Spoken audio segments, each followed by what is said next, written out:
What's up, everybody? Welcome to Press YYZ for January 29th, 2020. This is your one-stop shop where we bring you all the big video game news and shenanigans straight from the T.6, the 416, Toronto, Ontario, Canada. I'm your host, Mitch George, joined today by the man with his head in the clouds, AJ Frazier. Oh, what? Oh, are we starting? Yeah. Oh. Ooh. We're off to a great start. All right. We've got our resident film baby, Alex Ballant. Hello, everybody. We've got the French connection, Alexander Cozy Cozina. Bonjour. And we've got bad boy for life, Nathan McInerney. Ahoy hoy.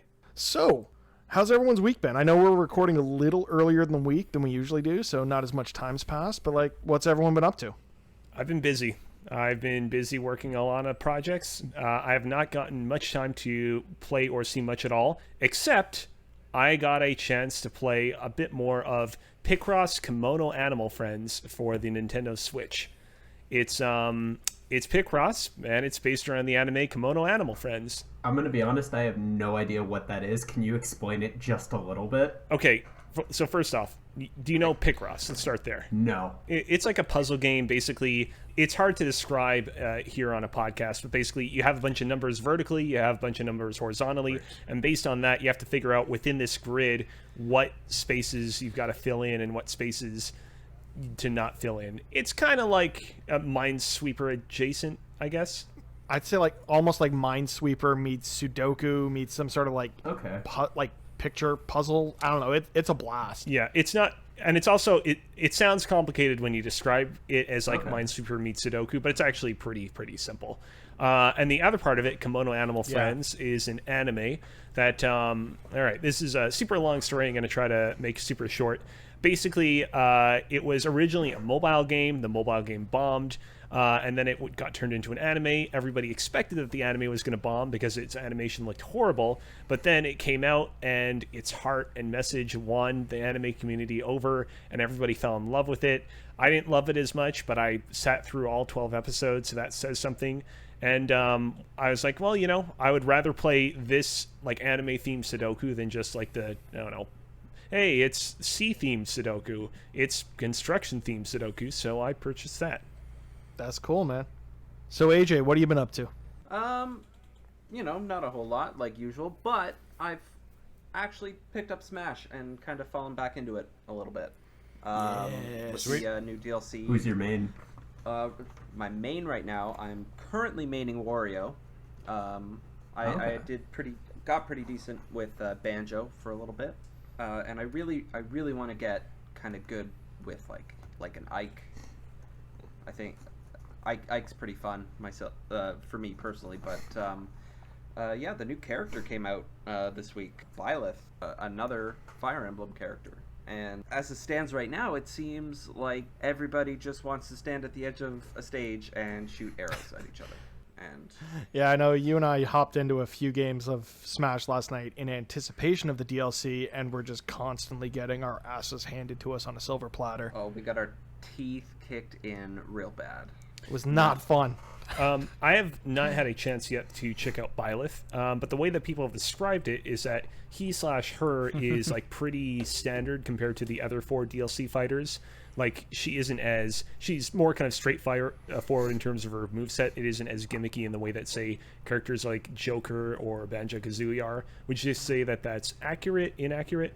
Yeah, there's less of a gimmick, I guess, in that regard. But and obviously it's not as obnoxious as the hero players who can basically just stand back and choose their most powerful attack at any point. The dynamics specifically with Byleth are your side Bs, your side specials will do your pole arm thing. I think an up B uses your sword, which is almost like Ivy's sword from Pokemon Trainer. Is it Soul Calibur? Soul Calibur. Oh, Ivy. Not Ivy's sword.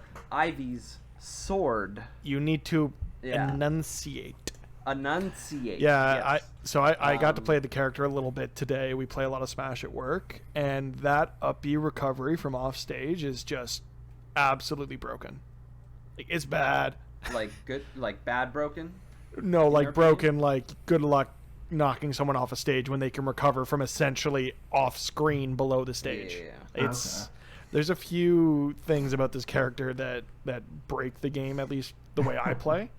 But to Cozy's point, it does feel a lot like other characters. Like it does. The character is very reminiscent of other Fire Emblem characters. I do feel a lot of similarities in terms of speed and movement to Ike, but the variety of the attacks is actually a lot of fun to mess around with a little bit. Yeah, it doesn't feel bad to play by any means. That's awesome. Ballant, what's up? What you been doing? Okay, so I've got sort of two things of note. One is because of being in school, it's really hard for me to find time to play video games, except for I'm forgetting the fact that I own a Nintendo Switch. So I've decided I'm going to go through all of the games that I've purchased in the past on it and actually play them to completion. So right now, the first game on that list is I'm playing through Hollow Knight, which is a Metroidvania style game with a really, really beautiful art style, and it's just a lot of fun right now. I think the in-game timer says I'm about 7 hours in. So I'm only at this point. I'm still just trying to replay through what I've played through before, just because I didn't want to pick up where I left off. And it's just a lot of fun. It's quite just atmospheric, and it's just a lot of fun. And as I've said that a couple of times, but just as somebody who isn't really familiar with Metroidvania games, just I've never really played Symphony of the Night or Super Metroid. It's a whole kind of new genre for me, and so I'm really taking it all in. It's really great. So if that's something that interests you, a Metroidvania game that I really, really loved over the last few years were the two Guacamelee games. If you haven't given those a shot and you're itching for another Metroidvania, that one is probably for me at the top of the list of recommendations. I just want to say that one thing about Guacamelee is that they are Toronto based. So, support your local game developers. Drinkbox Studios has put out a ton of great games over the last few years, and Guacamelee, for me, is probably at the top of that list. That's fantastic to hear. I guess I'll quickly go through the other thing. As being a pretentious film student, I have to watch exceptional cinema, and as all of us kind of funny fans know, right now they're doing the DC Cinematic Universe in review. So because of that, I decided to watch the Batman v Superman Ultimate Cut. And oh, what a picture. That release the Snyder Cut. It's a real brisk 3-hour film, that Ultimate Edition. Whew! Just oh flew my by. God. Yeah. Pure, unadulterated cinema. It's probably the most beautiful looking movie that constantly at every turn pisses me off. I hate almost every decision in it, but except for there are a few that are like really kind of nice, and like if left to somebody else, I feel like we would have gotten a really interesting movie out of it. Instead we got, well, Batman v Superman. So yeah, I feel like the one line that I always remember is when you've got Batman and Superman, and it's like, oh, is she with you? No, I thought she was with you. Just that banter back and forth. You can really see the characters come through when it comes to them trying to figure out who the hell Wonder Woman is. Mm-hmm. And then you look at another part of that movie, like the whole fight between Batman and Superman didn't have to happen. Yeah. If he goes to the start of that fight and says, Lex Luthor kidnapped my mom, let's save her and fuck him up, there you go. But they needed a reason for that fight to happen. We could talk for hours about that movie, just like... I know we're plugging someone else's content, but you go check out Kind of Funny's in review of Batman v Superman Dawn of Justice Ultimate Edition that clocked in at, I think, 3 hours and 53 minutes. Yeah, I'm halfway through it right now, but it's a lot. It's so far it's just hilarious. Yeah, it's good content for sure. Nathan, I know we've more or less touched on everyone else, so what you been up to? So I had to focus on Pillars of Eternity 2 for review, which is a nice 40 to 70 hours that I put closer to 70 hours in for my review on it. Very great old school CRPG like Baldur's Gate, but really with new school mechanics. And they've done a great job porting it to console in terms of the controller, moving from mouse and keyboard to controller. So I'm pretty happy with it. So yeah, so that's fun. But then I've also been jumping into the Dreamiverse.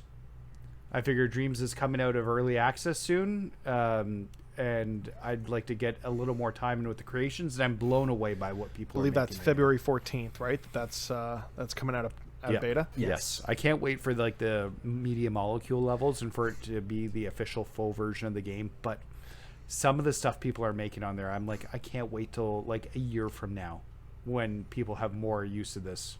It's going to be a pretty crowded weekend between Dreams coming out, the cinematic masterpiece that will be the Sonic the Hedgehog movie. It's just going to be a great weekend for gamers worldwide. Rise up. We also have to figure out how we can all go see that movie together, because it would be hilarity. Cozy will Skype you in, don't worry. Well, yeah, we'll have to figure something out, but you'll have to make sure that you don't get thrown out of the movie theater. That is also true, but I feel like if we go to a theater and we're the only 3 people in that theater, the 3 of us who are based in Toronto, I think we'd get a pass. Yeah, we'll have to see. You can record live commentary during the movie in the theater. It may honestly be better content than the movie, but we'll have to wait and see. Can't wait. Going day one. My son really wants to go see it, so we'll see how that turns out. I was gonna say I've already got plans that weekend, so for me it's gonna have to wait until either the following week or the following weekend. So that's kind of disappointing. I can't get spoiled of that movie before I go and see it. That's just ridiculous. It's Valentine's Day weekend. What are you gonna do? Take all your women to the sexy Sonic movie? No. So for Christmas, I bought my fiance Leafs tickets, and those tickets are for a game in Ottawa because it is less expensive to road trip to Ottawa to see a game than it is to just buy tickets in Toronto proper. So we're gonna be up your way, Cozy, in Ottawa Valentine's Day weekend for a Leafs game. Is this the appropriate time to say "Boo Leafs"? This is a Toronto podcast. You can't say that ever. Boo Leafs. It was nice having you while we could. First and only. Yeah, so let me just touch on a couple of things I've been into this week before we move on. So I'm going to be old as of tomorrow. And we went out last weekend to celebrate my birthday a little early, a few friends. So we actually hit up Stormcrow Manor in Toronto. Oh. And for those who aren't familiar, it is a very nerd-themed bar with very interesting food options. Lots of expensive yet interesting alcoholic beverage options. So that was fun. Did some infinity shots. You have to explain what those are. Okay, so the infinity essentially it's just 6 vodka based shots, pretty standard, but they come out on this tray. So they put a piece of dry ice in each one so it fizzes up and it looks neat, but they put it on a tray that comes out with each space lighting up as the different infinity stones from Marvel's Avengers Infinity War and Endgame. Oh, cool. Never heard. And yeah, like the entire world. And they play Thanos' speech from Infinity War over the speaker and walk the thing around the entire floor to be like, look who's getting this, and then they drop it off your table and everyone does shots and is very happy. So that was fun. We also ordered What did you get to eat there? What did you get to eat? So I was going to get there. So Oh, perfect. I ordered the Dungeon Burger. And I did the same thing. What that is you're rolling a D20 and that decides what you're ordering, what you're putting on the plate. Like what you're putting on your burger, the toppings, the meat, the bun, all that stuff. And I actually did roll 1 crit, and unfortunately that was for my bun. So I got choice of bun, and the rest of it was very random. I mean, my friends gave me a pass because I rolled chicken 3 or 4 times in a row. And for those who are not aware, I'm actually allergic to poultry. Oh, wow. And we didn't want that to end poorly, so I was allowed to re-roll the meat, thank God. But I ended up with a hamburger on a baguette with tortilla chips, lettuce, pickles, garlic aioli, ketchup, and something else that I'm forgetting. But it was an experience eating a burger on a baguette, that was for sure. Did they let you keep the die? No, they didn't let you keep the die, which would have been nice because I have been playing D&D. They let me keep it. I mean, I could have asked, but I already have D20 for when I play D&D anyway, so I wasn't super concerned. Yeah, that's true. I was just going to say that actually does not sound that bad at all. However, I do take issue with the fact that it's called a dungeon burger. Like, I feel like, why not call it a Dungeons and Dragons burger or a D20 burger? D20 makes sense. Dungeons and Dragons is a little long for a menu, so I'm sure when they were printing it up, it probably just didn't align right or just didn't look good alongside the other menu items. Yeah. Keep in mind, you're also, as you're rolling to choose these things, you are given literally a character sheet for this burger, and you are ticking off the menu items as you roll, and you get to name it at the top. So my buddy that I was there with also got the dungeon sounds so burger, cool. and he rolled for fried chicken. So his burger's name was Mitch's Demise, which I really did not appreciate at the time. After a few more alcoholic beverages, I did, but... and then we also ordered the the Dark Side, which is a shareable punch bowl that is served in a Darth Vader helmet that they bring out to the Imperial March, which was fun. And we also did mystery shots, where you roll a d20 for a shot. And your boy rolled a crit. He rolled a 20, so I got to keep my shot glass. My shot didn't taste like ass, unlike my friend, who rolled a 1 and had to drink a shot that was a mix of tequila and Tabasco. And that smelled as bad as you think it does. And then from a gaming perspective, they all came back after. We played a lot of Jackbox. We played some Towerfall. Played some Killer Queen Black, which was fun now that they have the local offline mode. And in my own time, I actually got to the Pokemon Mystery Dungeon Rescue Team DX demo. And I really enjoyed this game when it first came out 15 or so years ago on the DS and GBA, so I thought I'd give the demo a shot. And I thought for some fun and games, we could play Who's That Pokemon? So for those of you unaware, in this game you take a bit of a personality test, and based on your responses, you are randomly assigned a Pokemon. So the Pokemon that you could be assigned are any of the starters from the first 3 Pokemon generations, as well as Pikachu, Meowth, Psyduck, Machop, Cubone, Eevee, and Skitty. So out of those options, so the 9 starters and those that I just read off, I just wanted to see if you guys could guess what Pokemon I ended up as after I did the whole personality test. What kind of Pokemon do you think I resemble? Jigglypuff. That wasn't an option. Keep going. Skitty. All right, Cozy's saying Skitty. All right, who else wants to take a guess at what Pokemon I am? I'm gonna guess Cubone. Cubone, interesting choice. And now, why would you say that? Is it because I'm lonely and keep to myself? Sure. Why not? That was just the only one that I remembered you actually said. I'm sorry. Okay. So, to repeat, it is the Gen 1 starters. Bulbasaur, Charmander, Squirtle. Right. Pikachu, Meowth, Psyduck, Machop, Cubone, Eevee. The Gen 2 starters, Chikorita, Cyndaquil, Totodile. The Gen 3 starters, Trico, Torchic, and Mudkip. And finally, Skitty. Oh, then I choose Psyduck. You think I'm a Psyduck? Okay. Yeah. All right. AJ, what are you thinking? You know, I've heard you like Mudkips. The whole internet likes Mudkips. Yeah, that's true. Yeah. I'm gonna go with Totodile. You think Totodile? All right. Okay, Nathan, Jigglypuff wasn't an option, so what's it going to be? I'm going to say Squirtle. Okay. Because you probably like to squirt. Hot. Irregardless of that fact, So hot. AJ, you probably should have stuck to your first guess. Because after all this, and I would actually recommend you guys, even just for fun, go click through the demo, because it's the art style is great. This little personality quiz is fun, but ultimately I ended up as a Mudkip. You should have stuck to your first guess, AJ. Should have. I could have won again. You didn't win. We discussed this. I'm hosting this week got number because 1. I won last week. This is my right as the winner, and you're not going to enjoy tonight. Nobody's gonna know what you're talking about. Nobody even listened to the first episode. Perfect. I will explain it when we get there. But before we do get there, we got to talk about the news.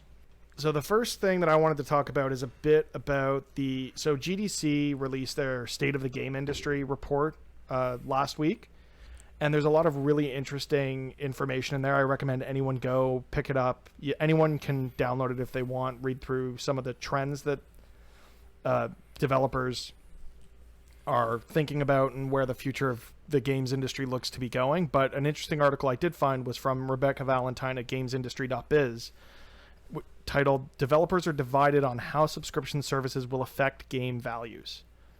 So I really recommend go over there, give the article a click, but it's relatively short. I'm just going to read through it real quick. So, how will video game subscription services affect the value of games? Developers are, at least for now, divided on the issue. GDC has released its annual State of the Industry survey of 4,000 developers, over one-fourth of which were concerned such models would devalue games. But another fourth weren't worried at all. 28% acknowledged subscriptions might devalue games, and 18% said they don't know. I feel the free-to-play ad-based strategy is driving the mobile market into a crappy one full of clickbaity small experiences, said one respondent. The fixed price for a huge list of free games to play might be a good way to give the video game art form some freedom back, so we can make good experiences that don't need to last more than it asks for just to make more money, engage, retain, monetize, and so on. Another developer commented, the payback rates for most content creators and subscription-based models cannot justify the cost to make the products subscribers use. This is true in every medium that has taken this approach in the last decade. Music artists do not make enough from Spotify, etc., to finance the production of future music, even the top-tier artists. Why would games be different? Unless the lion's share of revenue from a subscription service goes to the game creators, it's untenable in the long term. And even if the bulk of revenue diverts to the creators, it will still create a situation where large AAA studios able to create blockbuster-style hype will end up succeeding, while indies will receive even less than they already do. Uncertainty may be one of the reasons why so few developers are, at least for now, using such a model to monetize. 8% of those surveyed said that the game they were currently making would be part of an offering like Apple Arcade or Xbox Game Pass. 6% said they used a subscription specific to their game, such as the World of Warcraft subscription model. Far more popular are more time-tested models, with 43% working on a free-to-download title and 45% making a pay-to-download game. Interestingly, while 22% said they had paid in-game currency and 22% said they had paid in-game items, only 8% are using loot boxes. So I just wanted to get a feel of what you guys are thinking. I know, AJ, you reached out to a friend of yours who's actually developing a game. I don't know if you want to talk a bit about what he spoke to you about this subscription-based model for games. Yeah, so I actually spoke to him about this very issue, like, back in the summer, back when E3 was just happening, back when, like, the Stadia specifically, when everybody thought it was going to be like a Game Pass subscription service, was first announced and everything, right? And so I was talking to him, and he brought up a very, very valid point, and I just wanted to read it here for you. Music subscription services have gotten to a point where indie bands don't make any money off their songs. Sure, Drake gets hella played, but if you're an indie musician, you're only surviving off concert ticket sales and related merch. If streaming does the same for indie game devs, where Madden still gets hella money, but the rest of us see breadcrumbs, what's the gaming equivalent to a concert? I hope folks have a good answer for this, but I'm scared nobody at the top is even thinking of us indie plebs. So he's currently making a game with a group of friends. They're all ex-Visceral developers. A little game called Airborne Kingdom, and these are like real concerns for them. Like just more recently, just in the fall, early winter, they announced that they were going Epic Game Store exclusive. And it didn't get met with like the same amount of backlash as that you've heard from other developers, but it's also not like a big AAA well-known studio that's putting the game out, so I think that probably lends some reasoning behind why there wasn't that backlash, as opposed to games like Metro. There have been indie game backlashes. There was one that got real violent Ooblets. at one point. Yeah, Ooblets, that was it. Yes, that's what it was called. That was one of the I think that was more so because didn't they promise on Kickstarter that it would be available for Steam? And that was where some of the backlash came from? Like it was partially funded via Kickstarter, and then they reneged on that promise. Right. If I remember correctly. I'll fact check myself. You continue, AJ. Well, yeah, so the reason they decided to take this Epic Game Store deal, and I realize it's a little bit of a divergence from the main topic here, but Epic basically just said, hey, finish your game and you won't have to worry about making enough money to pay for it. So they're just funding the game start to finish, paying them like good living wages almost as like a contractor, just to specifically put this game on the service. So anyone else have anything they want to, because I know we talk a lot about how these subscription models are great for the consumer, that Apple Arcade is something that I've paid for since it launched just because it's such a low barrier to entry, but the experiences I've played through have been fun. I didn't even get to mention the fact that earlier today, while I was sitting on the toilet, I was playing through a game called Butter Royale, which is a 32-player twin-stick battle royale, which was a lot of fun. And it's an Apple Arcade game, so I have access to it if I want to play it. And a lot of people talk about how great Xbox Game Pass is for the consumer, but I think there's a time to step back and look at, is this affecting the way people are going to be able to deliver the experiences we come to really love when it comes to playing video games? So I think subscription services are probably good, and let's be honest, that's the way the world's heading. I pay subscription services for YouTube. I pay subscription services for Netflix. I pay subscription services for music through Google Music. So that's the way it's heading. But I think what needs to happen is we need to find a better way to monetize it for the people who are putting their content in there, so the content creators can keep putting their stuff out. I'm actually pro Epic Game Store exclusives if the developers are getting paid. And I think that's not a bad concept. I know some people hate that and they hate having to click an extra icon, but if the developers are getting paid, I'm pro that. I agree with you there, where a more diverse marketplace in terms of where games can be purchased is only going to be a benefit to both consumers and developers who might not have gotten the recognition, whether it be warranted or unwarranted, for their game. Like in the case of Ooblets, they probably didn't want some of this toxicity that was directed their way when they made this announcement. But there are other developers like who's the developer behind Hades, that they went Epic Store exclusive, and there wasn't as much of a negative reaction to that. So it's like that's Supergiant. That right? is a Supergiant game. Thank you. Yeah. So yeah, it is a place where we need to try to find a way for these people to not have their entire livelihood threatened and this internet bad thing. I think we just need to be nicer to each other. We're all human beings. There's no reason to get mad at a company for a business. Well, I mean, you can rightfully make light of a business decision that a company makes, but ultimately there's no reason for harassment. I know the internet is full of it. I know when this goes live, we're going to start experiencing it personally, but ultimately, just be nicer to each other. I agree, and I also think that indie game developers should probably take a cue from bands and start running concerts to earn extra money. For now, I think that there's another news story that you have prepared that I'm very interested to talk about. You and I are going to have fun with this one. I'm just going to mute my mic now. Yeah, probably good call. Go if you need to use the bathroom. If you're not invested in this at all, please check out while we have our 15 to 20 minute Pokemon chat, because earlier this I'll see you guys in 20 minutes. I mean, if you let Cozy and me go nuts with it, maybe. No, I think we'll keep it to like 8 minutes. Sure. So earlier this week, the Pokemon Company sort of revealed more details around the Pokemon Home cloud service that will be coming in February.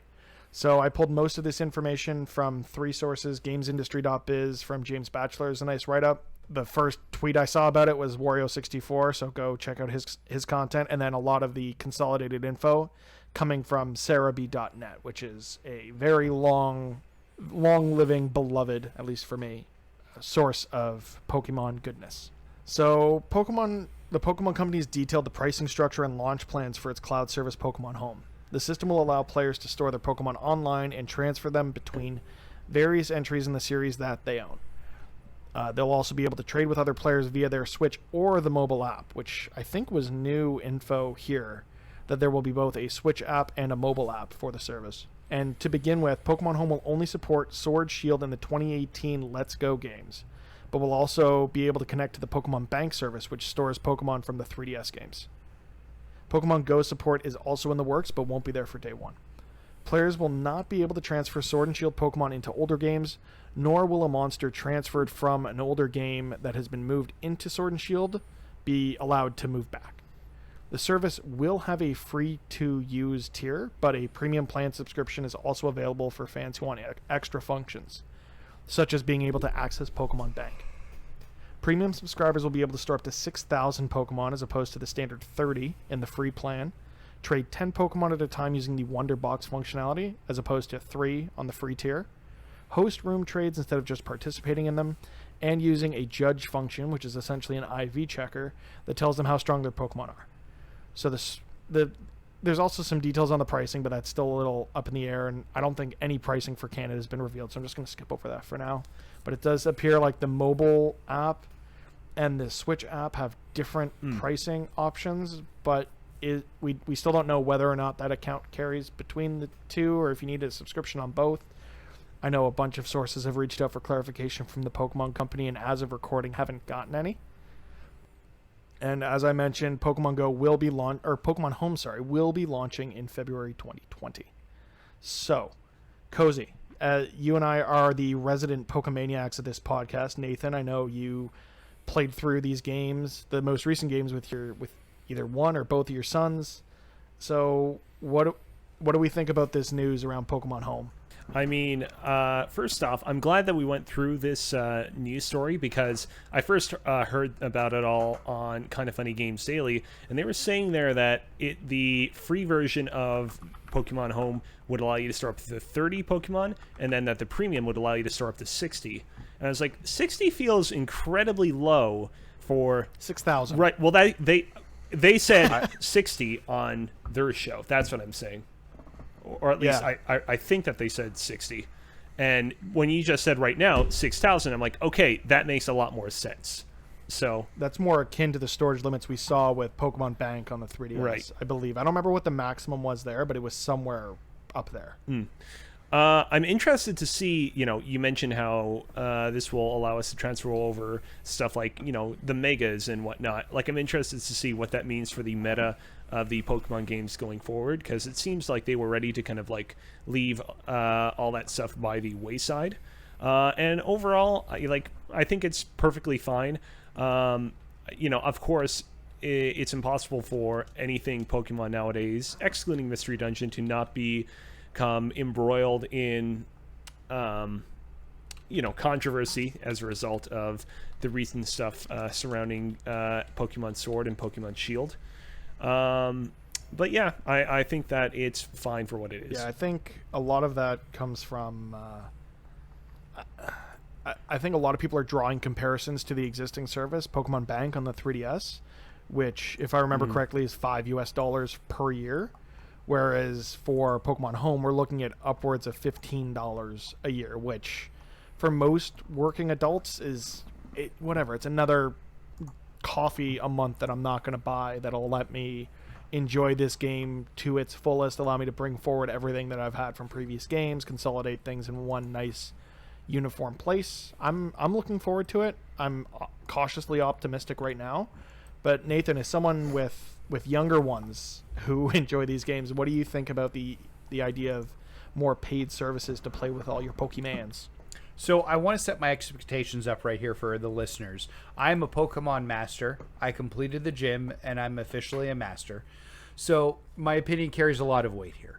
But number one, why can't Pokemon Bank just be Pokemon Home and they just change the service? I mean, I'd imagine that it's the kind of thing where they probably assess the situation and they're like, well, it's easier for us to just start from scratch than to try and take this kind of old husk and, get it up and running in a kind of modern service.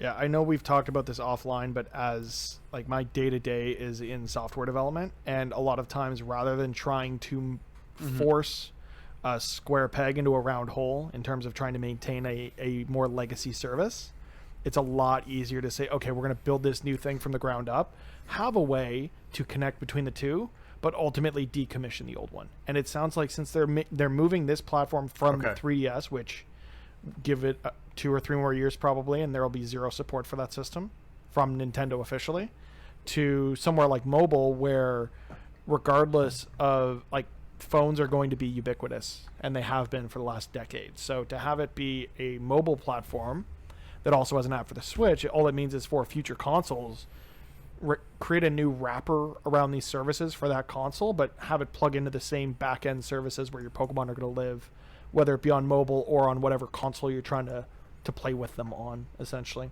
At least that's how I'm looking at it. Okay. So you asked as my opinion as a parent, because right now I've got Sword and Shield on my Switch. I have a son who wants to get both expansion packs for both of those games, and now he wants Pokemon Home Service.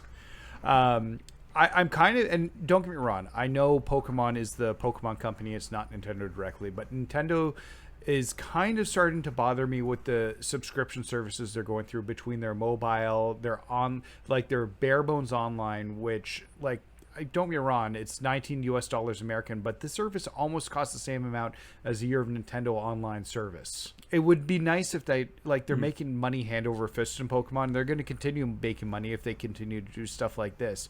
But it'd be nice to see you know what? It's just included now. Everybody's got internet. There's no reason we have to put this behind a paywall and just build it into the game.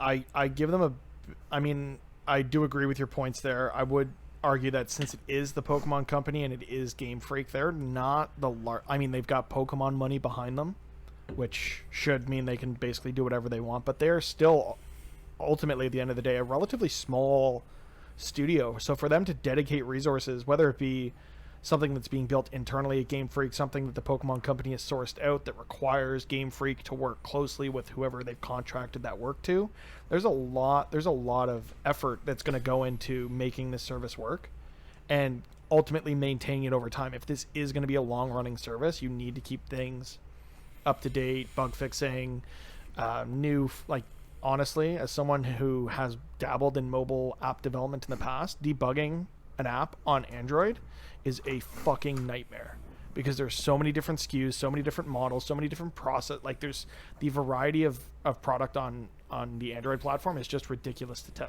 test for. So, and this is something that's new to whomever is building this, whether it's internal at Game Freak or it's something external, and they're collaborating very closely with Game Freak for the interactivity between you're basically bridging a gap from, essentially, you could take Pokemon that have been in these games since the GBA days that you've transferred over into DS games, into 3DS games, Pokemon from the virtual console games that came out on the 3DS. So you're having to interface between all these things into Bank, and then Bank into Home, and then Home into Let's Go, Home into Sword and Shield, and then Home into whatever they're planning down the road, because they're going to try to future-proof whatever the next Pokemon thing is.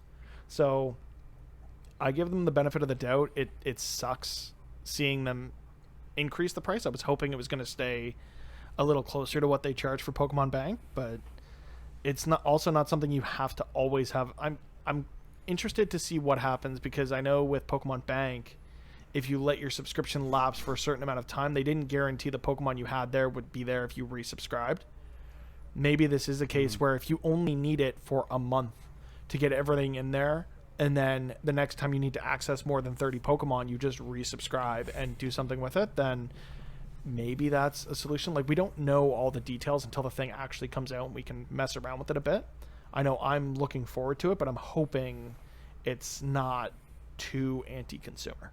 All right, with that, I'm going to move on to our next section of the show, which I'm calling, because I'm hosting, Read All the Things. So there's a couple of longer, well-written articles that I thought I'd recommend to the viewers out, or the listeners out there, and to you gentlemen. And the first is, again, Rebecca Valentine, second time on the show, from GameIndustry.biz, writing up about the magic and chaos of Super Mash, a game with 7 different genres. So this is a game that was announced back at the last Nintendo Indie World presentation, where you basically take 2 genres, mash them together, and then you play essentially a small version of those 2 genres mashed into a single game, which I thought was super cool. And I actually didn't know that this was coming from former devs of the studio that made Scribblenauts. So the concept makes a lot of sense knowing that background. So I just thought I'd throw this in here and say, check this out, read through it. It's a really interesting interview with a couple of the devs. And the second being from PC Gamer, written by Luke Winkie, that big studios can't hide crunch anymore, so they just admit to it. And I know as a group we've talked extensively about crunch, and this puts a different lens on it, and it's sort of what we're seeing the industry do. Sounds super cool. In terms of just admitting to crunch and admitting that it's going to happen, and they're going to try to minimize it. But just thought I'd throw that in there because it's also a very, very interesting read. I have to say, I give you credit for coming up with 2 articles that I would have not have thought to look into. That didn't really kind of pop on my radar. So good on you for that. Glad I can inform without taking up too much of y'all's time. So let's move on to our next segment. It's Raining Deals. Here's where we're going to run through as a team some of the biggest deals that have been announced or rumored or are available now for whatever platforms we all care about. So the first being that we've got, well, I mean, all of these are, we've got next month's free games for Xbox Games with Gold, Google Stadia Pro, and PlayStation Plus. So on Xbox Games with Gold, starting February 1st, TT Isle of Man and Fable Heroes will both be available. And on February 16th, Call of Cthulhu? Cthulhu, yep. Cthulhu, yes. And Star Wars Battlefront will become available. And what's interesting about that, it is not the most recent Star Wars Battlefront game from DICE. It's actually the original Xbox Star Wars Battlefront. The pandemic one? From way back in the day. So if anyone's interested in checking those out, feel free to pick those up once they're free for Games with Gold subscribers. So I know this is going to be right up your alley, AJ. We've got the next batch of Google Stadia Pro free games, and those are Metro Exodus and Guilt. Yeah, I never got around to playing Metro Exodus, so maybe that's where I'll probably give it a shot. And then Guilt is really the only Google Stadia exclusive, I believe. So You're right, yeah. You know what? Hey, I finally a reason to own it because I'm subscribed to Stadia Pro. How do you feel though about these games coming from like I know Google hasn't really been great about releasing new games for Stadia. So how do you feel about these games coming from the existing pool of games where since the number of games available is already limited, a lot of subscribers probably, at least specifically for Guild being the only original game, a lot of people probably already picked that one up. So how do you feel about the way Google's approaching this? Well, for me personally, like the hardest thing that I've noticed with Stadia is their pricing model for a bunch of old games that people have already played elsewhere is absolutely bananas. They're like full like launch day price for Mortal Kombat where you could get it for like $10 to $20 less on other platforms or somewhere else. You go to your local EB Games wherever and you could find it for less than that. So the pricing of it has just been absolutely nuts. And in terms of stuff that's already on the platform and them kind of giving it to people for free, well, you know what? I don't have to pay extra for something I wasn't playing. And that, for me, is like been the benefit with Games with Gold, PlayStation Plus, and even now as they try to implement like Game Pass and we'll see what happens next with PlayStation Now. Like, not like having a low barrier to entry for me being like the small subscription service and then just access to games, as long as, you know, even if I have to check in once a month to, you know, put these onto my account, you know, I'm kind of all for that because there's a good chance it'll be something that I haven't gotten around to yet or haven't tried before. I'm glad you're going to get to mess around with those two games. So the third platform that we'll talk about briefly is the one that I think we all share in common, and that is PlayStation Plus free games for February have been announced. So the 3 games we're getting are, drumroll please, the BioShock Collection, Firewall Zero Hour, and The Sims 4? I already posted this on Twitter. I'm pretty happy that we're getting Firewall Zero Hour. I've contemplated, honestly, unsubscribing from PlayStation Plus just because I don't feel like it's that great of a deal anymore in terms of the games I'm getting, and I don't really play online games too often to really make it worthwhile.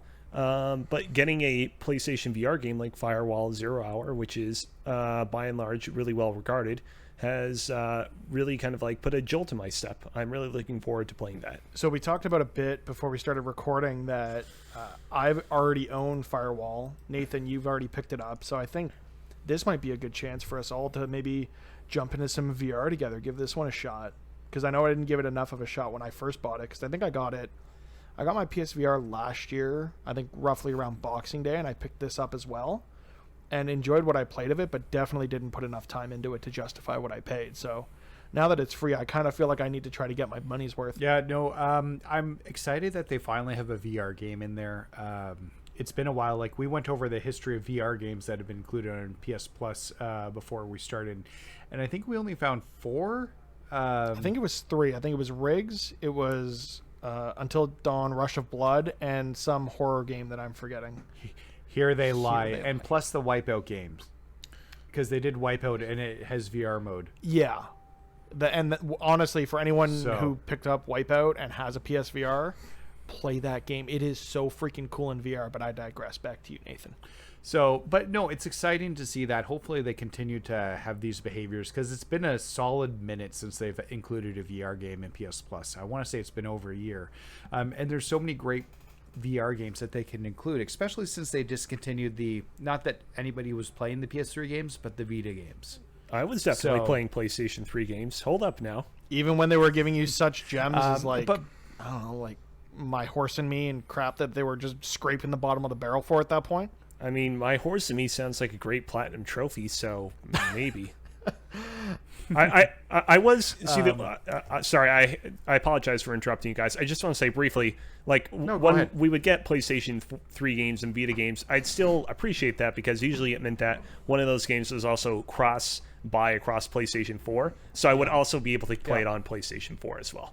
No, and I was fine with that. Like, when you had months where 5 of the 6 games you could actually play in PS4, that was great.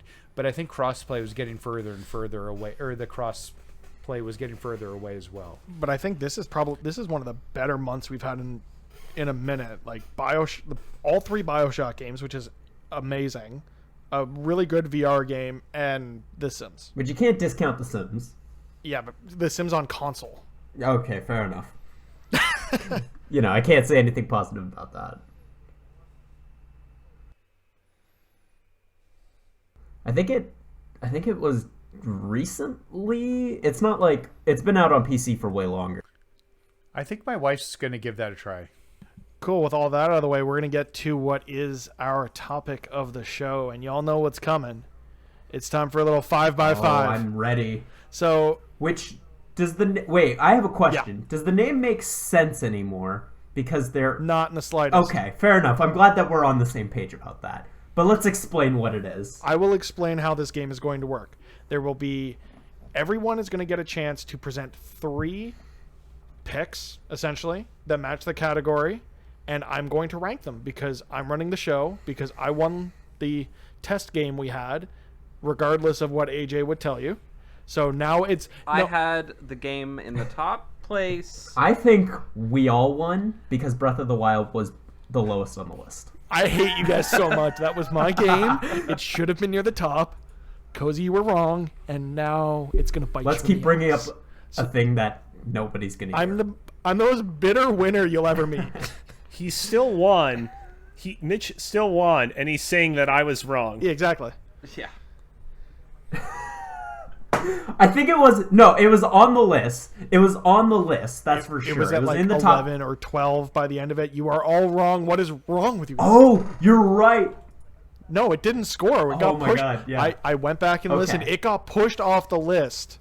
So the way this is going to work, it's a top 10. You're each bringing 3. That's 12. So somebody's games are not going to make the list. Or in this case, the topic of the show or the topic of the game is the best video game villains. So someone's bad guys are not making this list. So the first round will go around. Everyone will present their 3. I'll rank them accordingly. You'll score 2 points if your pick's in the top 5. 1 point if it's between 6 and 10.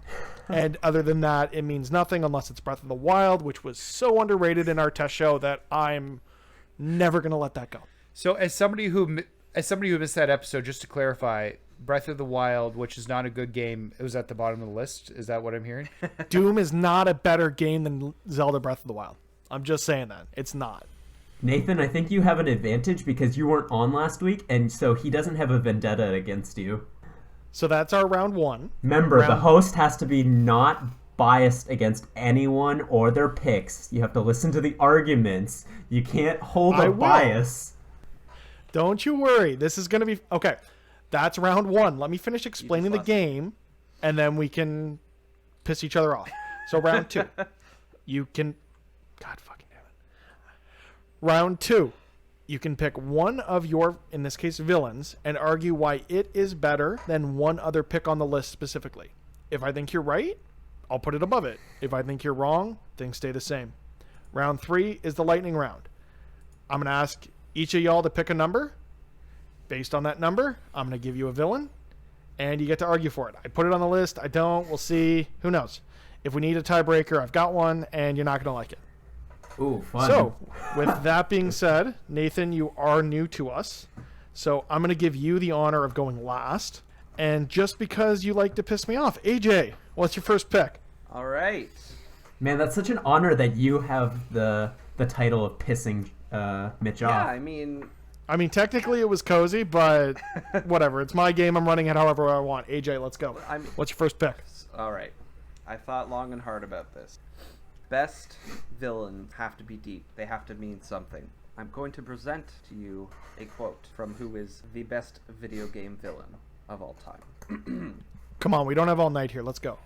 Oh, a- I also forgot to mention this part at the beginning. Yeah, there's a 90-second timer because we were all, lamenting and carrying on and extrapolating. So timer starts now. Go. Oh, yeah. Okay, that would have been good to know now. Thanks. Is a man not entitled to the sweat of his brow? No, says the man in Washington. It belongs to the poor. No, says the man in the Vatican. It belongs to God. No, says the man in Moscow. It belongs to everyone. I rejected those answers. I'm pretty sure you got Your what, those two fella? parts. No, I was just saying, I'm pretty sure you got those two parts mixed around. I don't think so. AJ, he's eating your time. You better go. What's your argument? What is it? Let's go. My argument is, what kind of man takes a city, puts it under the water, and dooms an entire society of people based on his flawed idea of how society should be? That is a good villain, in my opinion. I'm going to give you the rest of the time. It's number one right now anyway. So. You didn't even say the villain's name. It would help if you gave me the name of the goddamn villain. Andrew Ryan. From BioShock. BioShock That is a 1. Yes, that is Good correct. choice. He was on my list of an Same option. here. I wasn't going to pick him, though, because he was only the villain for halfway through the game. Yeah. Let's save this for the Okay. the rebuttals. So that's it. You're done. Okay, so that was a guy with very little argument as to why he is the best, and the list has 0 entrants on it. So I guess for now it's going to be number 1 by default. But you might have. All right, I win. 2 weeks in a row. That's a wrap, number one. everybody. There goes the timer. AJ wins again. Whatever. Cozy, you pissed me off the second most last week. You're up. What's your pick? What the fuck? Do I just have to try harder then? Yeah, try harder. Whatever. It's an advantage going later. Don't worry. You get to piss off everyone else. All right. It's fun. Go. Okay. Cozy, what is it? My pick, I'm going to say his name right away. Mario from the Mario series. Now, hold on. I should specify, this is specifically Mario's appearance in Donkey Kong 2, Donkey Kong Jr. As you know, in that game, Mario basically entraps Donkey Kong in a cage, and Donkey Kong Jr. must rescue him. I think that Mario is an exemplary video game villain because we all think of Mario as being this, evil... No, sorry. We don't think of Mario as being this evil, sinister force. We think of him as a, goody two-shoes sailor, Boy Scout, Italian plumber of a man that always tries to do the best for the world. And yet, in this one role, he demonstrates that deep down, everybody has a capacity for evil. Yeah, that's my argument. Interesting points. I'm not sure I agree with Mario being the villain because we don't we don't know his motivation because no one in these games speaks. So you only have to go based on the visuals, and that's not nearly enough.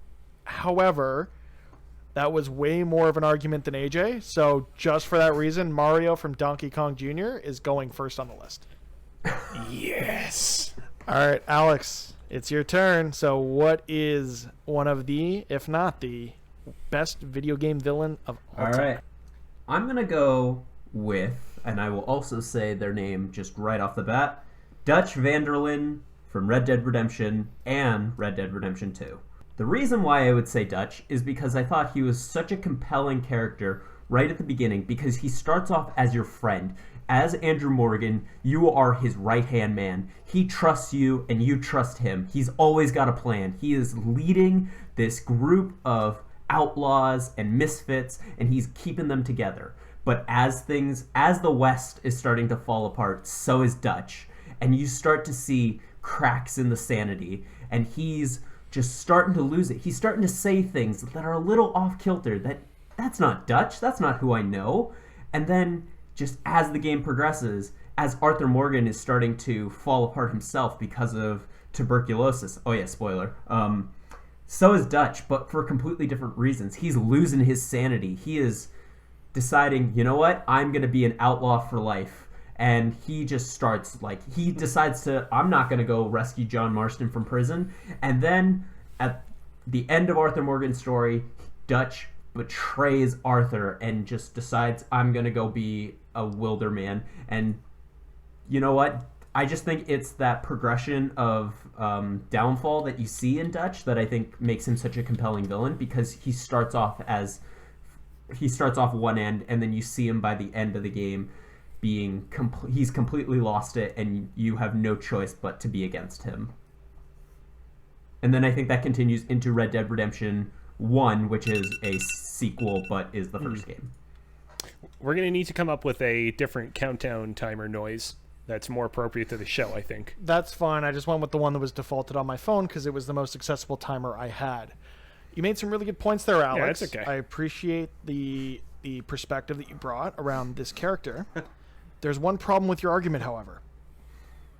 Until a minute and a half ago, I could not have told you the name of the villain from either Red Dead Redemption game, as I have not played either Red Dead Redemption game. Given that I am not familiar enough with these games, and the fact that you've now spoiled them for me and given me no reason to play them myself. That's not true. Fuck you. That's not true. I have no choice but to put this below Andrew Ryan at number 3. Okay. All right, got to play to my audience. Got it. Nathan, who's your bad guy? Okay, I want to talk to you about exploitation and a villain that continually exploits the player into doing your bidding to constantly pay you money and put you in debt. I'd like to talk about the case of Tom Nook. Tom Nook in Animal Crossing is the best villain ever because he just constantly puts you in debt. He doesn't give you a choice. He just says, here's your bigger house, and then you have to go and work and pay for your house. And he continually does this over and over and over again as he does upgrades and finds new things. He doesn't give you a choice. You can't say no.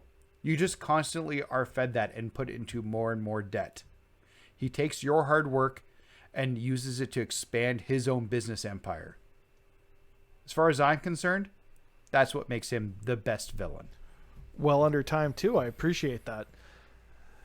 Some interesting points there. The parallels between Animal Crossing and real-world capitalism, and how there's really no way to dig yourself out of the holes that other parties are putting you into.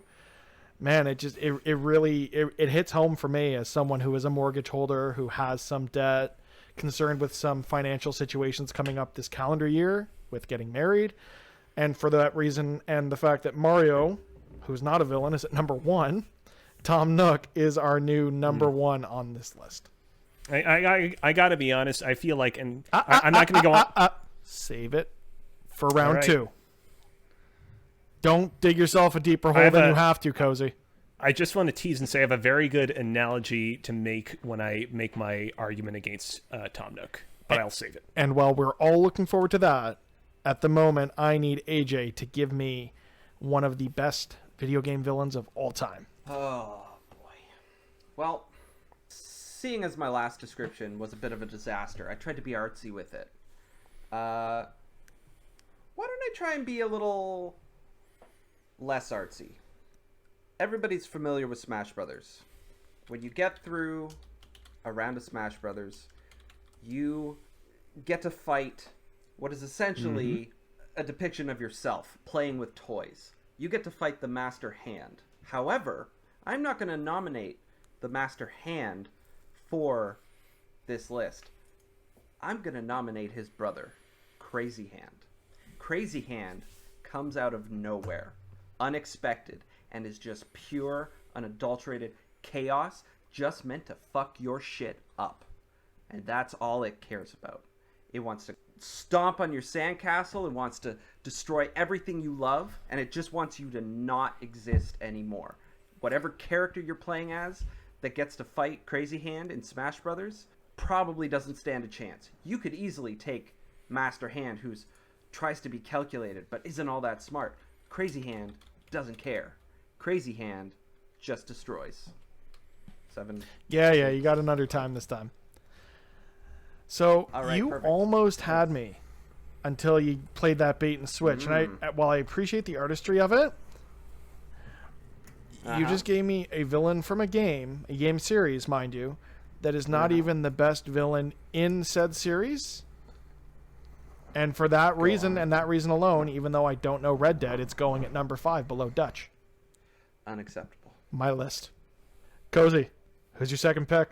Okay. I want to nominate Carmen Sandiego from the series Carmen Sandiego.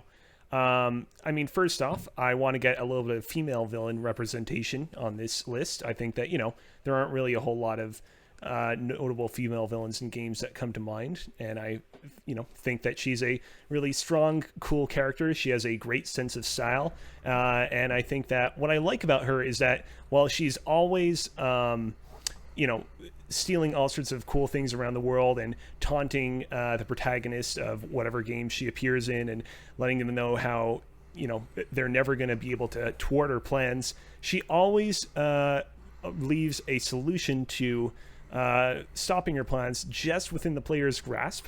And in order to solve their plan, in order to basically stop her plans, the player actually has to learn something and exercise their brain and use mathematics or something or other. And I think that for that reason, I think that Carmen Sandiego really deserves a nod. I think you can't say that there are a few video game villains that are simultaneously really fashionable women that also actually teach you something on your quest to defeat them. I do agree with you. There is not a lot of female representation in video game villainy, nor is there on this list or on this podcast. And I wouldn't want to be seen as someone who would belittle the idea of bringing a different perspective to this show. And for that reason, Carmen Sandiego's in at number 2, just under Tom Nook. All right, Alex, it's your time to shine. Who's your next pick? Oh boy.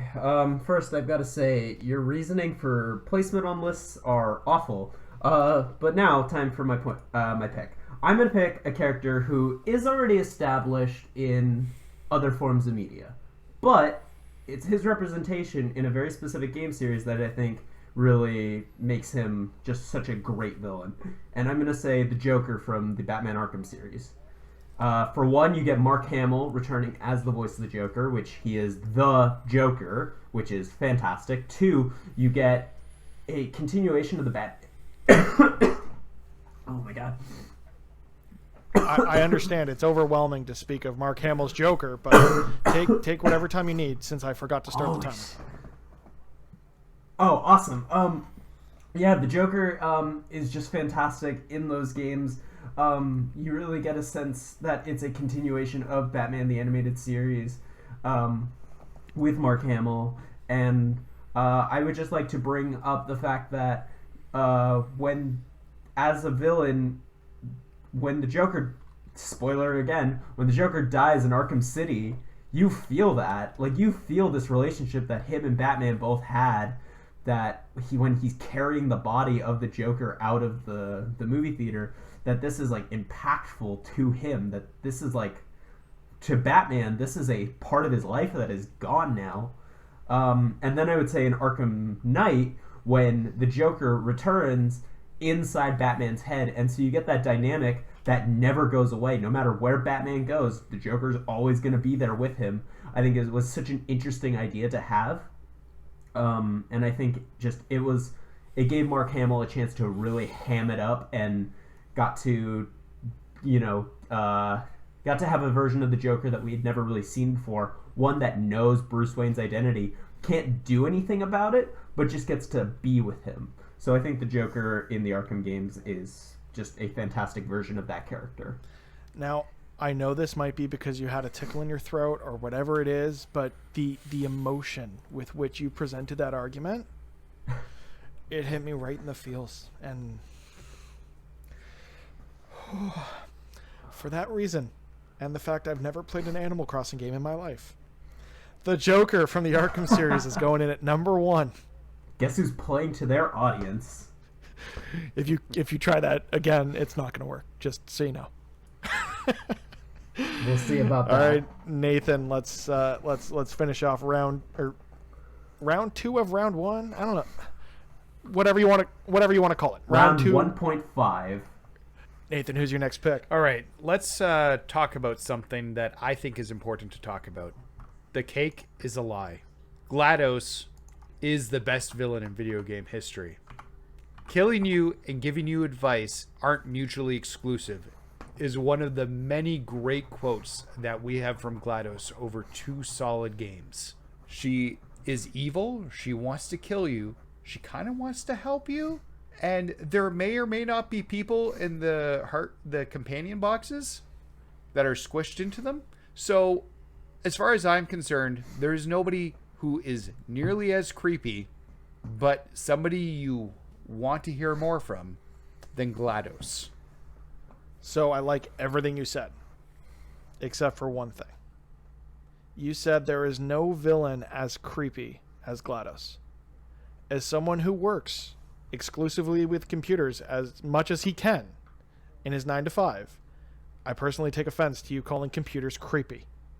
And given that we have a muy bueno creepy villain who is in Batman Psychoses at number 1, I'm sorry to say, Nathan, but this has to fall just short at number 2.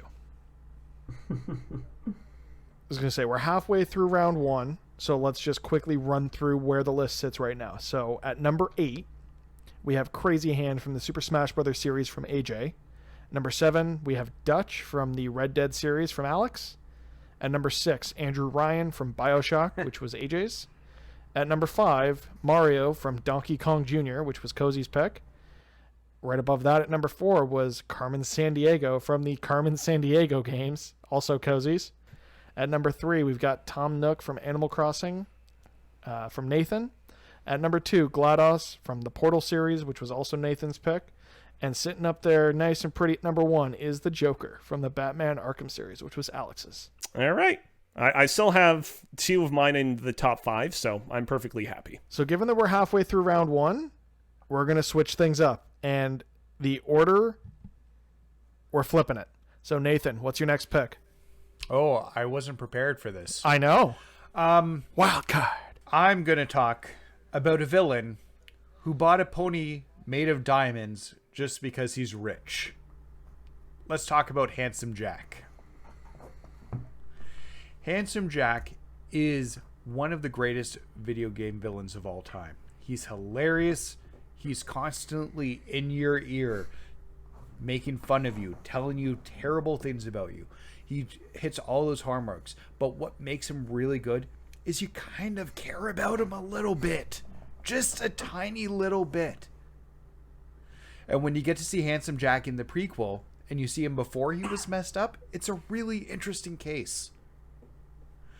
And when you defeat him at the end of Borderlands 2, which I guess is a spoiler technically for like a 10-year-old game, maybe not quite 10, you feel satisfaction in that as well because of everything he was trying to do and trying to end the world. But beyond GLaDOS, I couldn't think of somebody more hilarious than Handsome Jack. So I'm going to enter Handsome Jack for your approval. I like it. I really, really like it. But there's one problem. And I'm sorry to say, but you did not care to mention the phenomenal presence that character brought to a little game that I really, really enjoyed called Tales from the Borderlands. Oh, I'm a big fan of Tales from the Borderlands, so don't even get me started on that one. It wasn't in your initial argument, though. While I appreciate that, the time went before you said best Borderlands, and for that reason, it's got to go at number 4, bumping Carmen Sandiego down, just underneath Tom Nook. All right, order reversed. I'm trying to remember how math works. I think it was me. Alex, you're up. It's me. Okay, so I'm going to choose a character that when they showed up in the game that they were in for the first time, it made me feel like a real fucking superhero. Not in the traditional sense, but in the way the boss fight went. I'm choosing Baldur from God of War. Because when Baldur showed up, he was mysterious. His name in the game was The Stranger. You had no idea who he was. You didn't know. You thought maybe he could be Loki. I don't know. He's got a brother, so it's like, what? Who is this guy? But then he's more than meets the eye. He flings you across your house, and you are Kratos, the god of war. You feel like you're, from previous experiences in God of War games, you know that you're almost untouchable. You killed the entire Greek pantheon. And this is a guy who finally you have met your match. You don't know if you can beat this guy because he's unkillable.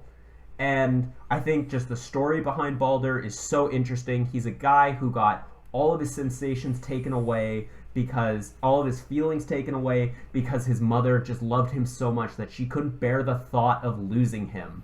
And I just think that's such a powerful moment. I think the performance that, unfortunately, I can't remember the actor's name, gave when he sees Freya for the first time in 100 years, it's so powerful that this is the person who took everything away from him in his mind.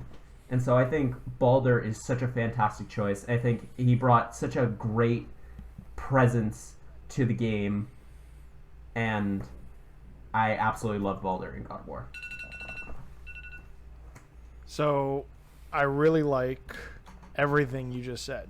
However, you did say he was unkillable. Spoilers for God of War from 2 years ago. Wait, let's not do it. There's 2 people in the thing who haven't actually played the game. Anyone who doesn't want to be spoiled, take off your headphones right now. There they go. There they go. He died. So he was totally killable. Okay. All right, headphones back. Headphones back.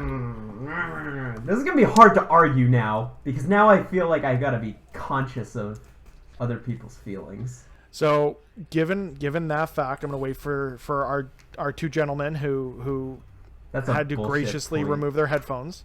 And given the fact that Alex did not tell the truth when he gave his statement, I'm going to have to put this in just under Andrew Ryan from BioShock at number 8.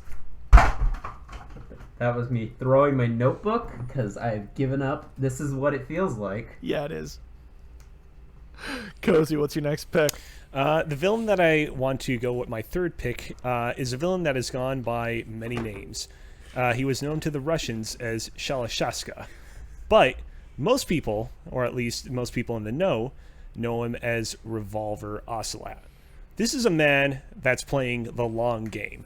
He knows that not even in 1 year, not even in 5 years, not even in 10 years will be able to change the world and accomplish his goals, whatever they may be. But he knows that eventually, in time, he'll be able to accomplish his goals with enough prodding, enough poking, enough manipulation, enough schmoozing with the right and wrong people. And he knows that in order to do that, he has to do everything. He has to convince himself that he's other people, put himself into roles that make him completely forget his previous identities. He needs to become an expert marksman, a seemingly totally inept scoundrel early on, a absolute masterclass of a villain later on in his life. This is a man that can be and do anything in order to accomplish anything.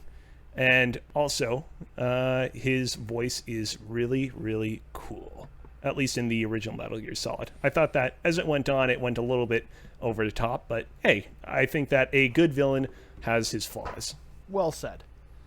So, I'm a little conflicted here, because earlier I gave the argument for Dutch that I hadn't played Red Dead, And I will admit right now to having not played any of the Metal Gear games.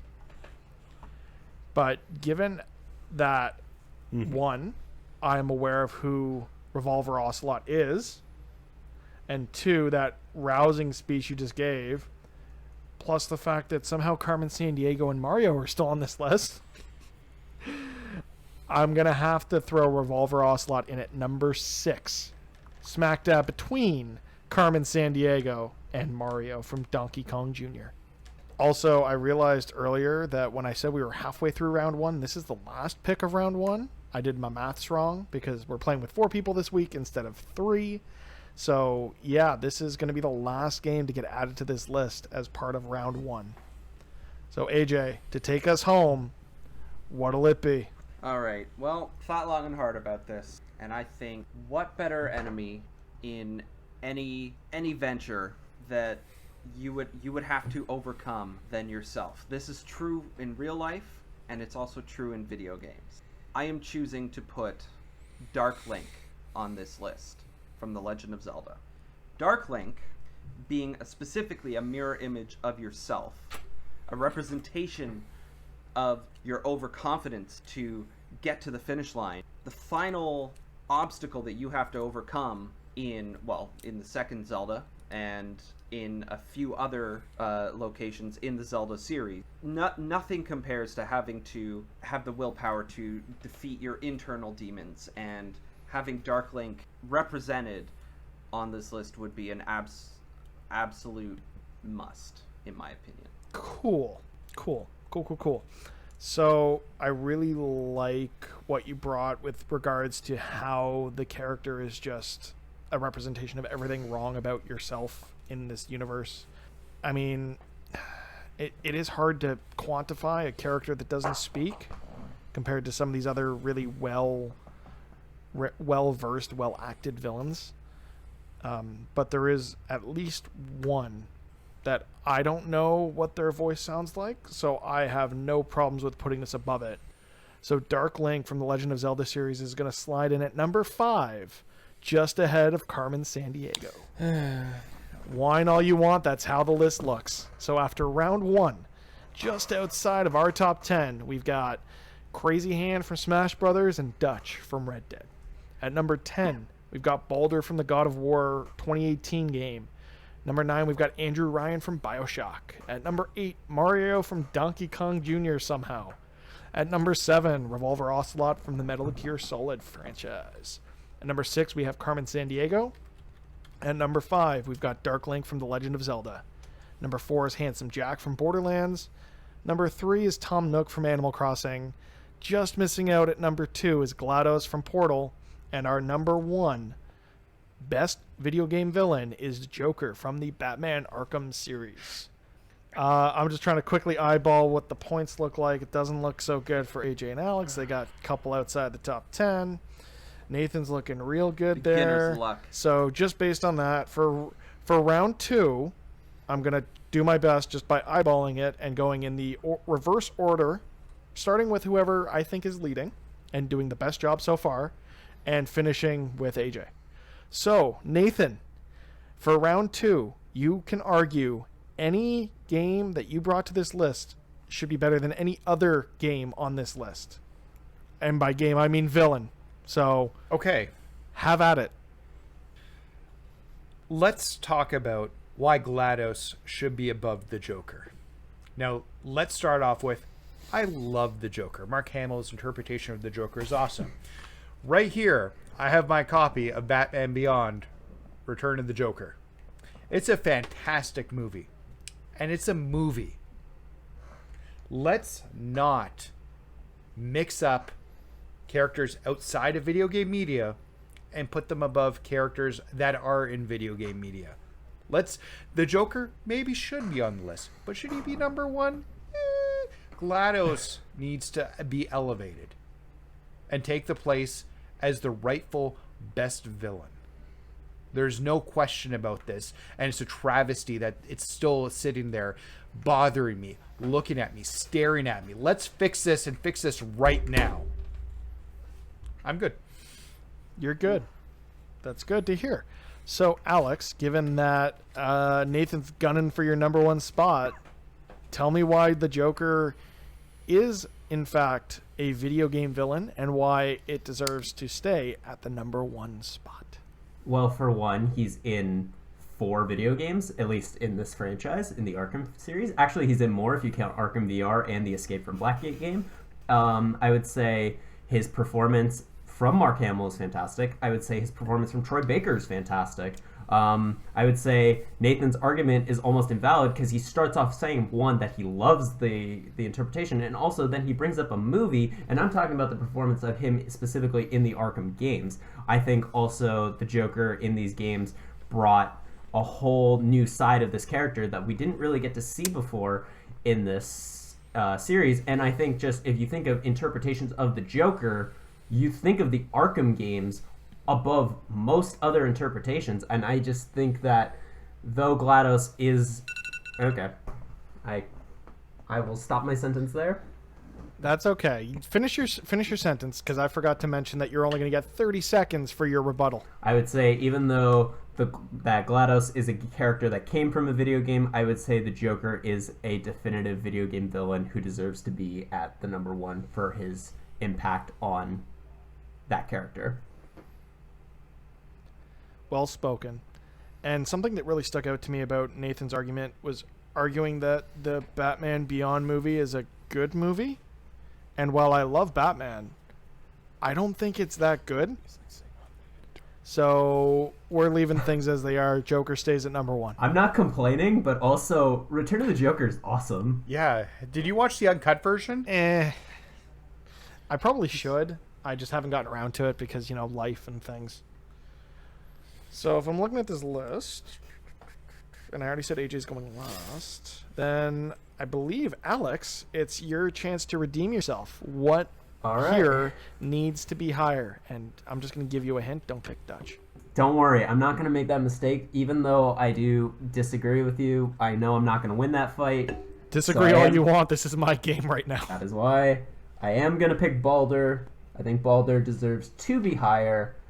And the person who I'm going to hit Baldur against is a character who is not a villain.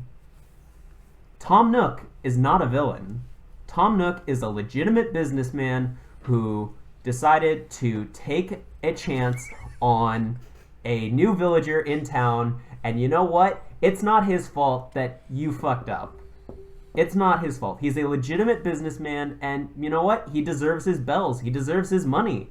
Where Baldur is a villain, he is sadistic. And yeah, he might have reasons why he's like that, but he is still evil. He was going to kidnap a child. He punches Atreus. He is a evil person. Careful of spoilers here. I am being careful. Yeah, it's fine. It's as okay.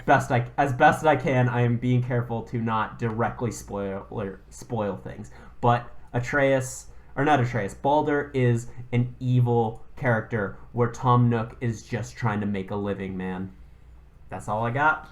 All right, Nathan, he's gunning for your spot. So give me 30 seconds as to why Tom Nook is a villain and not just a run-of-the-mill businessman trying to make ends meet. Well, I think the quote we used was legitimate businessman. You know who else is a legitimate businessman? Tony Soprano, who murders people, kills people, buries them, he steals. Like, that's a legitimate businessman. That is Tom Nook. He runs the mob in Animal Crossing. It's a seedy underworld, and I'm sorry that Alex doesn't understand that, but that's the way it is. Right on time. I appreciate the promptness. However, I wish I could rebuttal. However, and I think Alex, I think I'm gonna cover you here.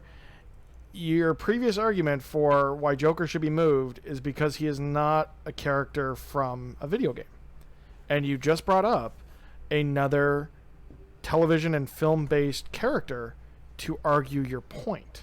So you're almost fighting against yourself in that way.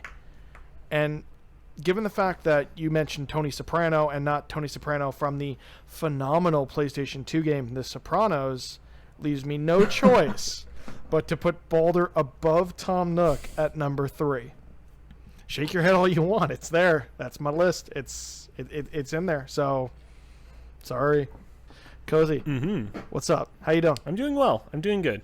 All right, so your picks are in there from 7, 8, and 9. So what are you thinking? Where are we going? What are we arguing? Okay, I don't know whether or not I can pull off a win at this point, but I'm going to try. I want to argue why... There's always round 3. That's true. Okay. I want to argue why Carmen Sandiego is also a better villain than Tom Nook. And basically, it comes down to the fact that Carmen Sandiego is in every way more villainous than Tom Nook is. Tom Nook just sits around in some dumpy town in Nowheresville. Carmen Sandiego, she's traveling the world. She's going to all the most extravagant and luxurious places and screwing shit up there. Tom Nook, he puts one person in debt. Carmen Sandiego, she puts the entire world in debt, stealing all of their priceless artifacts and buildings. Tom Nook, he wears, like, I don't know, an apron and no pants. Carmen Sandiego, she has the best style in the world, again, as stated earlier. And finally, last but not least, honestly, I really don't like it when people say, oh man, Tom Nook, what a big villain that guy is. That's like when people are like, oh man, Die Hard is a real good Christmas movie. It's like you're saying it more because you think it's like a really funny, cool thing to say than, oh man, I think that, like, regardless of whether it's true or not, I would say that Die Hard is a Christmas movie is definitely more compelling argument in that regard, but both of them share the same DNA of, like, we're saying this because it's a cool thing. Undeniably, Carmen Sandiego is a villain. Tom Nook, just no way in hell. Thanks, Cozy. You just made a terrible, terrible mistake. Nathan, you don't even have to rebuke this because... Oh, but can I? Because of Mario on the list? In a minute. It's staying where it is simply due to the fact that you tried to talk shit about Die Hard as a Christmas movie, and we're not allowed to do that when I'm running this show. So it's staying where it is. Nathan, present your point of rebuttal, but Die Hard staying, like, you talk shit about Die Hard, you're not going to win. I just said that it is a Christmas movie. But you try to draw the analogy that it's not, or that it's overblown in the way that Tom Nook is overblown as a villain. I don't believe that Die Hard is overblown being called a Christmas movie. Therefore, your argument is moot. All right, well, if you're not going to, you know what? If you're not going to put my thing above Tom Nook, then I'm just going to say it straight up. I think that it is honestly pretty overblown. And I think that anytime anyone says, oh, Die Hard's a Christmas movie, it's all right. What about Iron Man 3? What about Lethal Weapon? What about all these other movies that take place around Christmas time that we don't traditionally think of as Christmas They're movies? Great, What about them, and huh? they are Christmas there, movies. What do you think about You're that? right. Mitch, Right. what do you They think are about Christmas that? movies. Can you I'm counter what with I'm you. saying? You can't I'm counter with what I'm you. saying, Those man. are great Christmas movies. All of them. I would watch any of those before Nathan, Miracle on 34th Street. You're right. Nathan, you can go ahead and say your rebuttal. I don't mind. I don't know how we can make the argument for Tom Nook being a video game villain when Mario's on this list. Well, I mean, I'm not. Mario's at like number 9. Yeah, at this he point, might not so. be here for long. I'm just saying, you're the one who put Mario on the list, and you're making an argument that Tom Nook can't be on the, or is not a villain when we have Mario, the biggest video game mascot in the history of video games. Pikachu says hi. Anyways, so that's where I'm going with it. Either way, it's not moving. That was a bad argument, Cozy, and I feel bad for you right now. AJ, what's up? I mean, I think that you should feel bad for yourself that you're clinging so strongly to this dumb internet argument that started like 2 decades ago. It's not an internet argument. Someone went on to theinternet.com and is like, oh man, you know what? I really think that Die Hard's a good Christmas movie. And then the whole internet has been unable to get it out of their head. Just stop. I watch Die Hard every December 24th as tradition because Cool. I enjoy it as a film and I enjoy watching it at Christmas, which for me makes it a Christmas film. If you want to fight me on that, you're welcome to, but it's not happening now. AJ, do your thing. Okay, pineapple belongs on pizza. So I need to go for the Hail Mary here. And Nathan, I'm sorry to pick on you like everybody else has been. But listen, GLaDOS told the truth. There was a cake. It was not a lie at the end of the original Portal. Spoilers, sorry. Crazy Hand is pure chaos and gives no fucks. Crazy Hand is a better villain than GLaDOS. GLaDOS is your friend. They made a neat gun for the people who are still alive. When are we going to get your rendition of that song? Because that was beautiful. I considered just singing the whole thing, but I chose not to.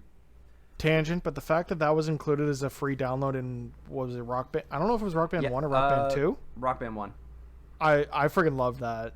Personally, as someone who didn't really play Valve games, but really, really, really, really enjoyed Portal, that being included in Rock Band sort of was, it's very nostalgic for me. Absolutely.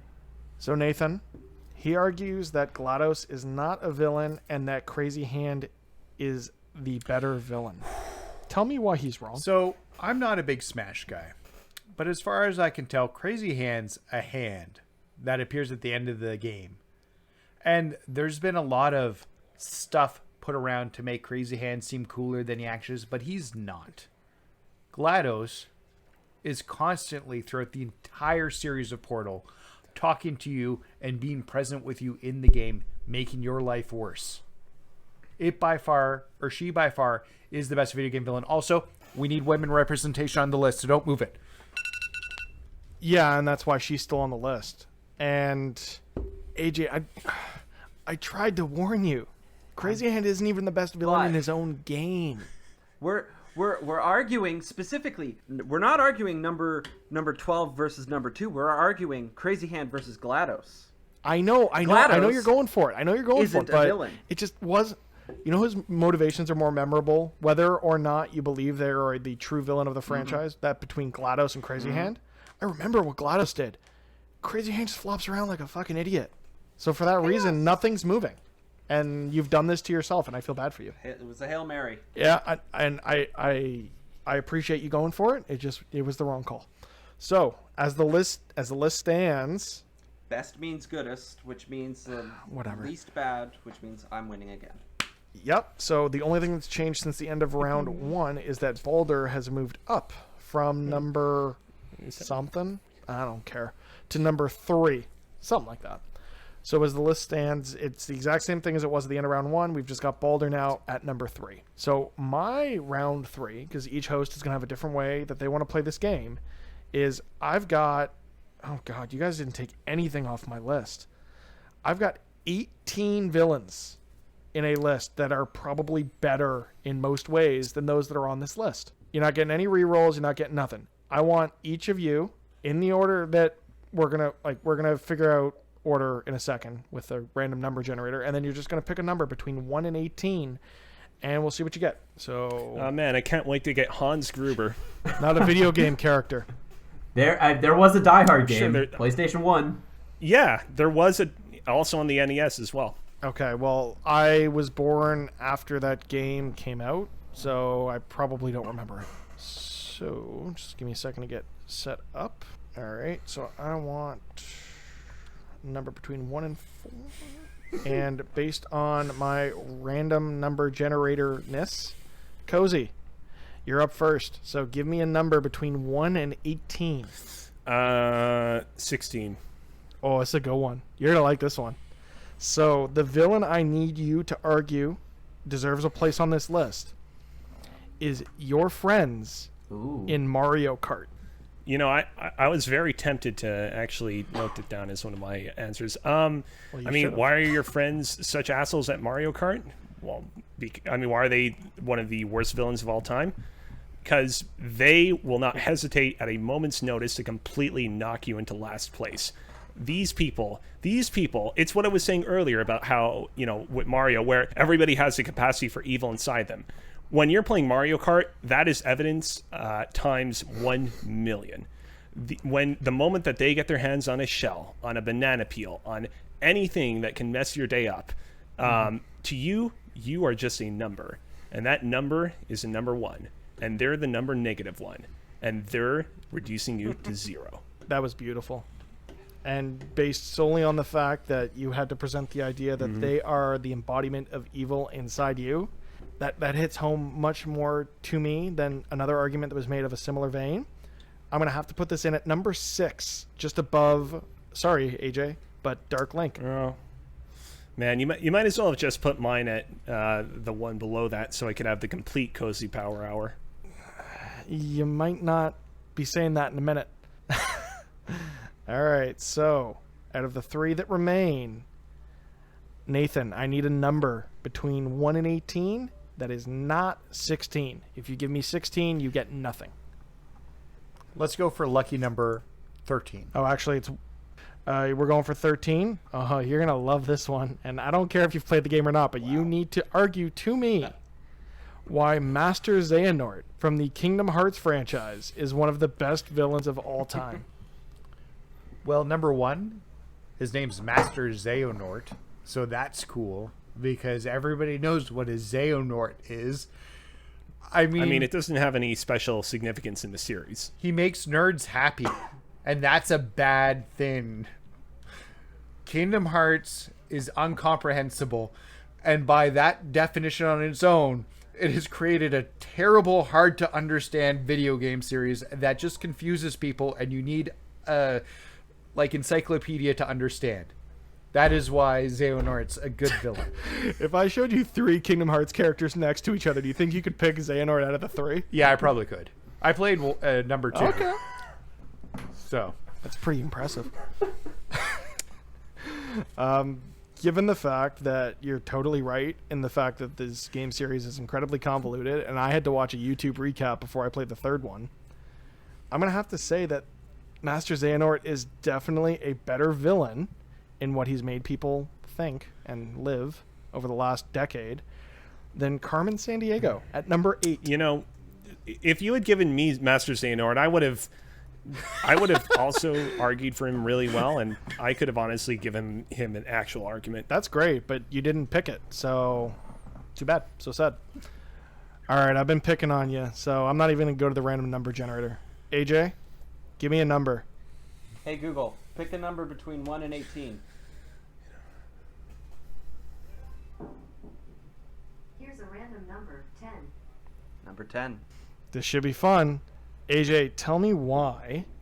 And now shut up, Google first, and then AJ, I need you to tell me why Yes. Ares from God of War is one of the best video game villains of all time.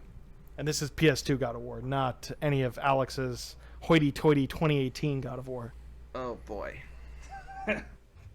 Have you played the original God of Wars? No. Oh, I'm not gonna pick on you. the universe did. God damn it. I didn't. You picked on yourself.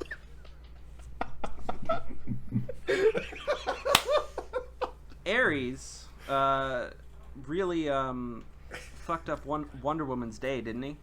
And you know, we all love Gal Gadot. A really good DCEU movie, and you know, he did a good job with that mustache in that movie. Can't wait to see that in review. Also, didn't he get his head ripped off? No. God of War? No. Maybe. He met a fateful demise like every good villain. Can I tag team and help out No. AJ a bit here? I mean, you didn't help Nathan, so AJ gets no help from you, Cozy. I'm sorry. Well, can I say out loud something that AJ should say? You can say out loud whatever you want. It's not going to change where I'm putting this on the list. Go ahead. But I mean that AJ would then repeat himself and using his own argument. Nope, no He's already out of time. AJ, just speak. I literally just said he's out of time. Cozy, make your point, and then I'm putting Ares where I'm putting it on the list. Tell me how to improve for next time. Okay, there's a good scene in the game where Ares realizes that Kratos has got the one weapon that he could use to kill him, and so he takes a spear and he tosses it halfway around the world and stabs and kills Kratos. And in terms of him dying, while he doesn't get his head cut off, he does get stabbed through the chest, and it emits a really cool explosion that looked really decent back in 2005. So, okay, yeah. So he met a good fate like any good villain should. Yeah, that's in at number that was my last point. 13. That was just my last point. So that's in at 13, just above Dutch from Red Dead, because I still haven't played that. It's a good game. Well, speaking of good games, Alex, I'm going to need a random number for you, and hopefully one of these villains is from a better game than Red Dead or Red Dead 2. Well, I mean, those are very good games, so I don't know. It would have to be a very good game. I'm picking number 1. Your mic cut out. I didn't hear what you said. Number 1. Number 1. Oh, this one's going to be fun. And if you fuck it up, I'm going to be so disappointed in you. Number 1 Great. is the rival from Pokemon Gold and Silver. So why is the rival from Gold and Silver specifically one of the best villains of all time? Well, the rival, I mean, it's in the name. He's your rival, or they. I don't remember if you can choose what they look like. But either way, they're your rival. They always are trying to cut you off at the turn. You pick whichever starter you pick, and you pick which type, and then they pick the opposite type that directly counters yours because they're just an asshole. And you know what? You also get to name them, and they get to be an asshole because that's what I always name my rival. And so you just have to you know what? You got to prove you're better at a disadvantage. You got to just be the best, like no one ever was. That's it. That's all I got. I never played Gold and Silver. Cozy, you wanna lend a hand here? The rival from Gold and Silver? Yeah, what's special about them? Okay, first off, the rival from Gold and Silver is canonically confirmed to be the son of Giovanni, the main villain from the first game. Thank you. Oh. And also, like, when people talk about how rivals in the Pokemon games used to be assholes, this guy was, like, the peak of that. Well, I mean, I got that point right. He is an asshole. But you didn't say peak asshole. I think it was implied. But it was still a better argument, unfortunately, than that masterpiece that Nathan presented for Master Xehanort. And for that reason, the rival from Gold and Silver is clocking in at number 8 on our list of the greatest villains of all time. This is a bad list. This is even It's a fucking awesome list. So as it stands, the definitive list of the best video game villains for the Press YYZ podcast is falling way outside. Did I miss one? I'm only counting 15. Oh, I didn't hit new line. That's my bad. So falling outside our top 10,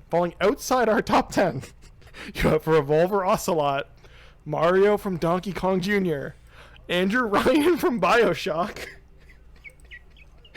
Ares from God of War, Dutch from Red Dead, and Crazy Hand from Super Smash Bros. And our definitive top 10 best villains is at number 10, Carmen Sandiego, which was Cozy's pick. At number 9, we have Master Xehanort, which was Nathan's. Sorry. At number 8, we have the rival from Pokemon Gold and Silver, which was Alex's. At number 7, we have Dark Link from The Legend of Zelda, AJ's pick. At number 6, we have Your Friends when playing Mario Kart, which was Cozy's. At number 5, we have Handsome Jack from the Borderlands franchise. At number 4, we have Tom Nook from Animal Crossing. Both of those were Nathan's picks. At number 3, Baldur from God of War, which was Alex's. At number 2, GLaDOS from Portal, Nathan's pick. And the best villain of all time, as decided by you, the cast of Press YYZ, is Joker from the Batman Arkham series, which was Alex's pick. Woo, I win in spirit. So, with that being said, thank you to whoever's cursor is adding these things up for me. I can't do math good. AJ. I should have been keeping count. Well, your count is easy. Yeah, number 1! Number 1 again!